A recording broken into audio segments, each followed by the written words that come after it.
हाय।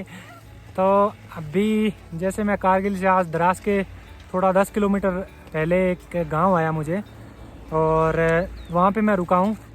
ये मिली है, इसका नाम है आयमन, और ये टॉफ़ी की बहुत लालची है। इसको टॉफ़ियों से मतलब है, चॉकलेट से मतलब है ना। तो इस गांव में ये भाई साहब मिले। सर आपका नाम? अंसार भाई मिले मेरे को। ये अपने खेतों में कटाई कर रहे हैं, और यहाँ बातचीत करते करते मेरे को एक बड़ी दिलचस्प बात पता लगी कि ये पास में यहाँ पे 2 गांव हैं दरिया के, एक इस तरफ एक उस तरफ। तो दोनों गांवों की पंचायत एक है, पर दोनों गांव में अलग अलग बोली जाती है। वो वाले लोग कौन सी भाषा बोलते हैं? शीना लैंग्वेज। और आप वाले में? बल्टी लैंग्वेज। बाल्टी या जो बाल्टिस्तान में पॉपुलर है, पाकिस्तान की तरफ। ठीक है। तो और शीना और बाल्टी दोनों में काफ़ी फ़र्क है। तो आप लोग वो वाली भाषा समझ पाते हो? नहीं समझ पाते।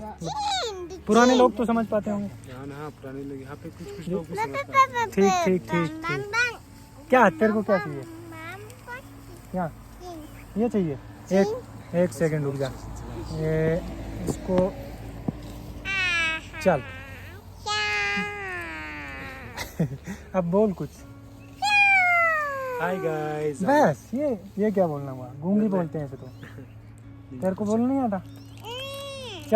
चल तेरा नाम बता फिर। हैं? क्या नाम?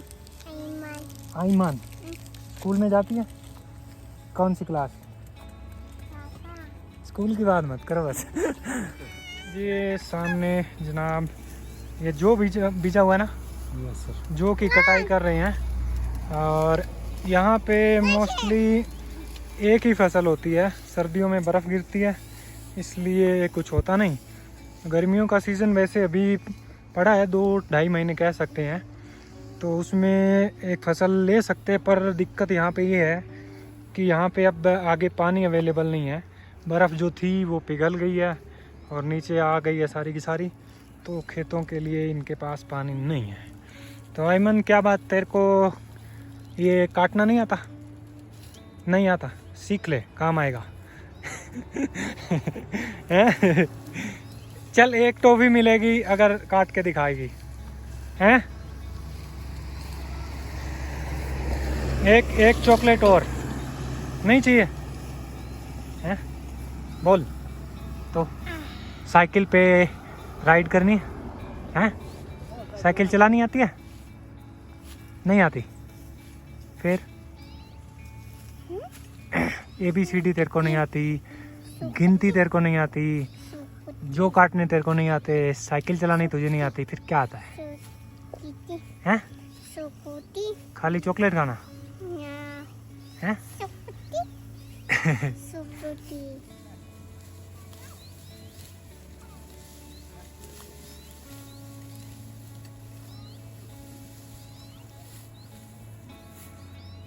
मैं क्या बोल रहा हूँ? साइकिल पे चलते हैं?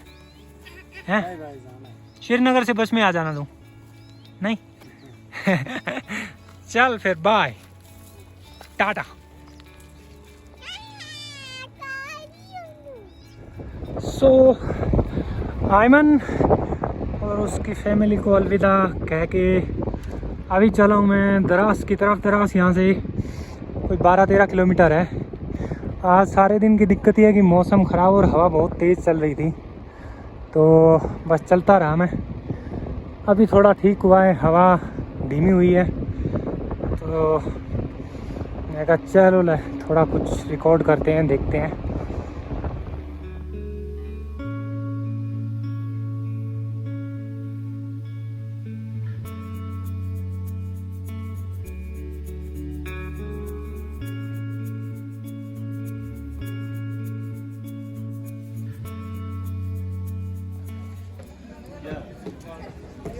ये है कारगिल का वॉर मेमोरियल, जो कारगिल युद्ध में शहीद हुए सैनिकों की याद में बनाया हुआ है। द्रास से कोई 7 किलोमीटर कारगिल वाले रोड पे है ये पूरा का पूरा जो पार्क है।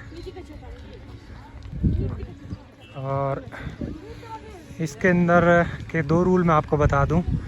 सबसे पहला, अगर कभी भी आप आओ तो इसमें घास के ऊपर चलना मना है। दूसरा, यहाँ बैठ के फ़ोटो खिंचवाना मना है। आप खड़े खड़े आराम से कहीं भी फ़ोटो खिंचवा सकते हैं। तो ये सारे के सारे जो इस तरह बने हुए हैं, वो सोल्जर जो शहीद हुए थे उनकी याद में एक एक उनका स्टैचू और उनकी जो पोजीशन थी वो यहाँ पे लिखी गई है नीचे। तो वैसे यहाँ पे ज़्यादा वीडियोग्राफी अलाउड नहीं है, मतलब कि एक तो किसी भी अपने आर्मी के जवान को आप कैमरे में नहीं ले सकते, तो इसलिए थोड़ा सा लिमिटेड रहेगा। ये पूरा का पूरा आप यहाँ से व्यू देख सकते हैं इसका। ये देखिए,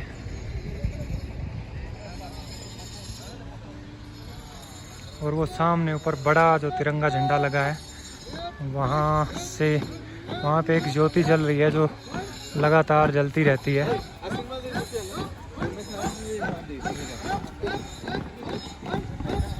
यहाँ हर रोज़ शाम को हमारे जवान परेड करते हैं।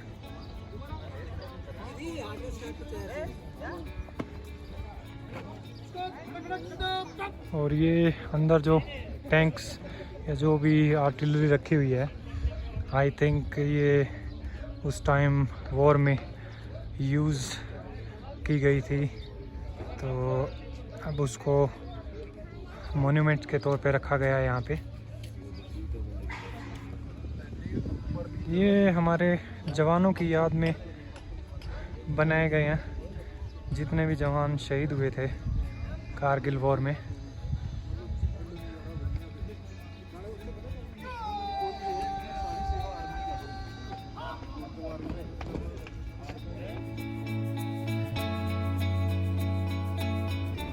तो ये हम पहुंच गए हैं दरास। दरास एक छोटा सा टाउन है श्रीनगर और कारगिल के बीच में। दरास एक बहुत इम्पोर्टेंट जगह है। दरास के पास में ही जो कारगिल वॉर का मेन पॉइंट टाइगर हिल है। और दूसरी बात, दरास जो है वो दुनिया का दूसरा सबसे ठंडा इलाका है जहाँ पे इंसान की आबादी बसती है। तो ये है दरास का बाज़ार। और आज 7 बज गए हैं शाम के। आज का अपना जो स्टे है वो होगा यहीं पे।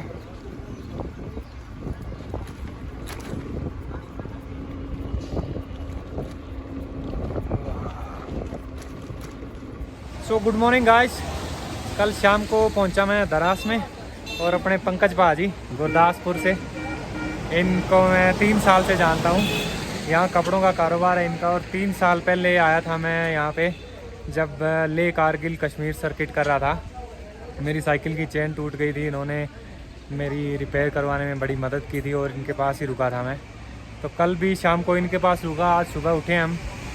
अभी मौसम ख़राब है और हल्की हल्की बारिश हो रही है सुबह से ही, तो थोड़ा उसका इंतज़ार कर रहे हैं। तो तब तक हम फिर यहाँ एक भाई है कश्मीरी, उनका ढाबा है, उनके पास चाय पीते हैं। तब तक देखते हैं बारिश रुकती है तो उसके बाद आगे का सोचते हैं। तो भाजी बहुत बहुत शुक्रिया दादा, मेहरबानी ਤੁਹਾਡੇ ਵੀ ਦਰਸ਼ਨ ਹੋਏ ਮਹਾਰਾਜ। नहीं दादा शुक्रिया, सारा कुछ दादा ही किया है इत्थे। ते बहुत चंगा लगा इन्ने टाइम बाद मिल के। 3 साल ही हो गए पूरे ਆਪਾਂ ਨੂੰ। 3 साल है ना। तो आओ फिर चलते हैं। हाँ बिल्कुल, चाह पीने हैं। चलो भाजी, भाईजान एक चाय पिला दो। शुक्रिया। मिट्टी लिप्टन। हाँ जी। ये देखो जी, पानी का छोटा सा ढाबा चाय का। तो ये है दरास।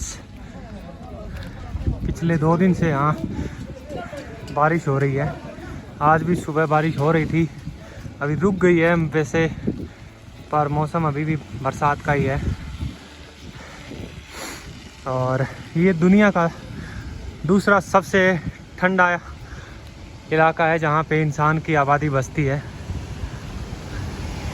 अभी भी पीछे कारगिल में ठंड नहीं थी, दिन में धूप तेज़ गर्मी होती थी, पर यहाँ पे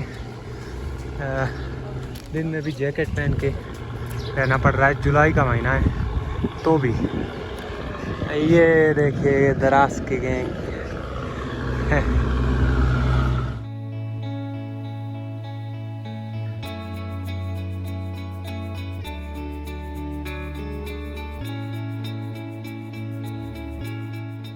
मैंने निकलने का प्लान बनाया आज, अगर रास्ते में देखा जाएगा रेनकोट है वैसे अगर बारिश पड़ी। उससे पहले एक मिठाई की दुकान आई है तो यहाँ से थोड़ा मिठाई और चाय नाश्ता करके फिर चलते हैं।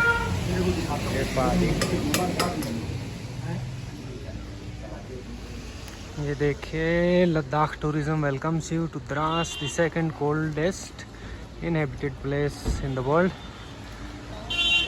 द्रास दुनिया का दूसरा सबसे ठंडा इंसानी आबादी वाला इलाका इसलिए है।